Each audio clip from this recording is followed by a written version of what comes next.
attribues-tu au maître ou à l'instructeur sur le chemin de la vérité et peut-on s'en passer?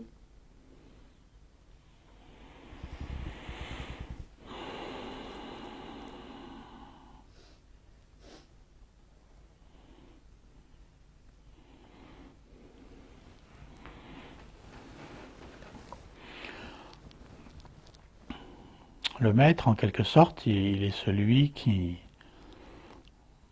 te révèle la présence. Comme on disait, en prenant l'exemple de l'iceberg aussi, il est celui qui, tout le monde regarde, tout le monde croit savoir ce que c'est qu'un iceberg, il regarde le truc blanc qui flotte sur l'eau, et il te dit, ah, mais regarde aussi en dessous, il y a un iceberg, c'est tout ça. La vie, c'est pas que les objets. Tu n'es pas qu'un objet. Tu n'es pas que le corps mental. Donc, il pointe vers la présence, il te révèle la présence. Étant lui-même la présence, en quelque sorte,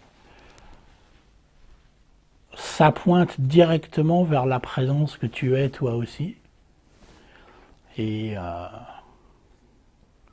en quelque sorte, ça t'offre la possibilité que la présence en toi reconnaisse la présence dans le maître.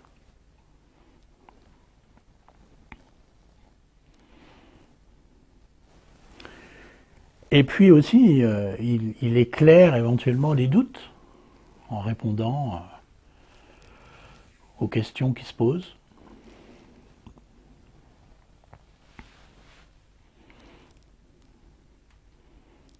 Et puis enfin, il y a quelque part, il pointe aussi vers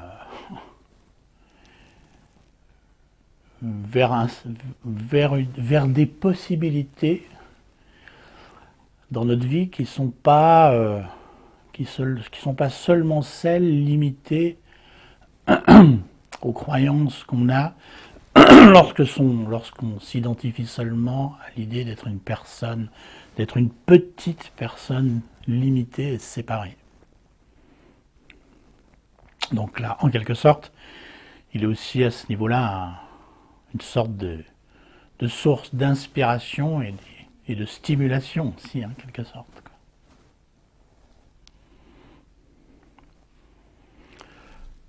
Est-ce que c'est nécessaire? Alors là, il y a la théorie et la pratique. En théorie, ça ne l'est pas, parce que le maître, finalement, c'est la présence, quoi. En pratique, finalement, ça l'est.